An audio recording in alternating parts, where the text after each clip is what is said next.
जैसा कि आप देख रहे हैं कि सुबर राय सहारा जी ने 26 जनवरी 2022 को एक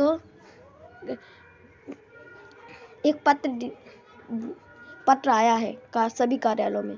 मेरे प्यारे प्यारे साथियों, आपको 73वें गणतंत्र दिवस की और अपने भारत पर्व की हार्दिक बधाई। पिछले गणतंत्र दिवस से लेकर इस गणतंत्र दिवस तक के एक वर्ष में हम अनेक उतार चढ़ाव के साक्षी बने।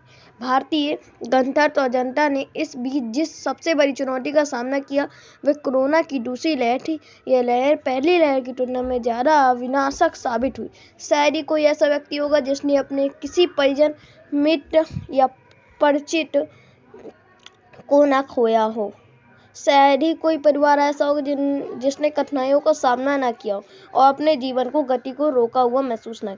शायद ही कोई ऐसी व्यावसायिक संस्था होगी जिसे क्षति और गतिरोध का सामना न करना पड़ा हो। कुछ के आपदाओं को छोड़कर निजी संस्थानों का शायद ही कोई कर्मचारी ऐसा हो जिसने अभाव का अनुभव नहीं किया हो। हमें भी बेहद कठिन दौर से गुजरना पड़ा। कुछ दिन पहले तक हम राहत की सांस ले रहे। कोरोना की भयावह दूसरी लहर समाप्त हो रही है। नागरिक और देश की संस्थाओं की गतिविधियां भी समान हो रही, लेकिन यह राहत अल्पकालिक सिद्ध हुई। अब हम कोरोना की तीसरी लहर, डरावनी लहर से घिर गए। कोरोना का नया वेरिएंट ओमिक्रॉन भी आ गया जो तेजी से फैल रहा है। अब नए सिरे से प्रतिबंध लगाए जा रहे हैं। ऐसी सूरत में मैं इस गणतंत्र दिवस पर भी उन्हीं सुझाव सावधानियों की बात दोहराना चाहूँगी जो मैंने पिछले गणतंत्र दिवस पर कही थी। हमें लापरवाही कतई नहीं होना है। कोविड से बचाव के सारे उपाय पूरी निष्ठा के साथ जारी रखने हैं और हर वह सतर्कता बरतनी जिससे कोविड का प्रसार रोके।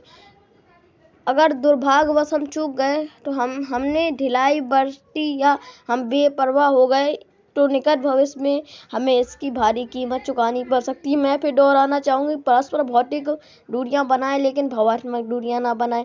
ये हमारा व्यक्तित्व दायित्व और राष्ट्रीय दायित्व भी है कि हम अपने सामाजिक व्यवहार को नियंत्रण में रखें, सतर्कता बरतें, आगे अधिक नुकसान ना होने दें।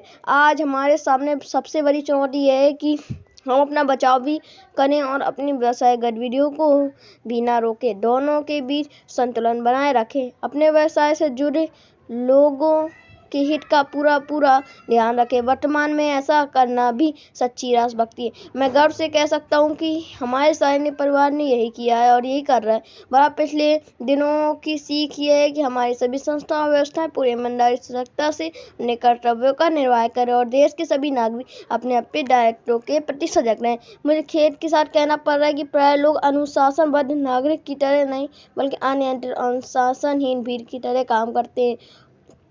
इस भीड़ मानसिकता के कारण लोगों के संकट और बढ़ रहे हैं। इसलिए मैं हमेशा कहता हूँ कि अनुशासनबद्ध नागरिकों का निर्माण ही वास्तविक अर्थों में सच्चे गणतंत्र का निर्माण है। लेकिन मौजूदा राजनीतिक हालात को देखकर लगता है कि देश की राजनीति ने लोगों को अनुशासन का पाठ न सिखा अनुशासनहीनता का पाठ पढ़ाया और एक सच्चे गणतंत्र का विकास न करके भीड़ तंत्र का विकास किया। देश के विभिन्न समूहों के बीच विभाजन को बढ़ाया है। चुनाव के दिनों में ये प्रवृत्ति और अधिक बढ़ जाती है।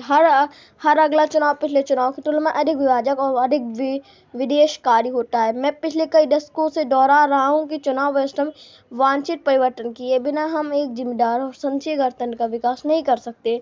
आप जानते हैं कि मैं जहां एक और देश की भावना एकता की बात करूं, दूसरी ओर देश के प्रमुख व्यवस्थाओं और संस्थाओं में वांछित सुधारों और परिवर्तनों की बात भी करता हूं।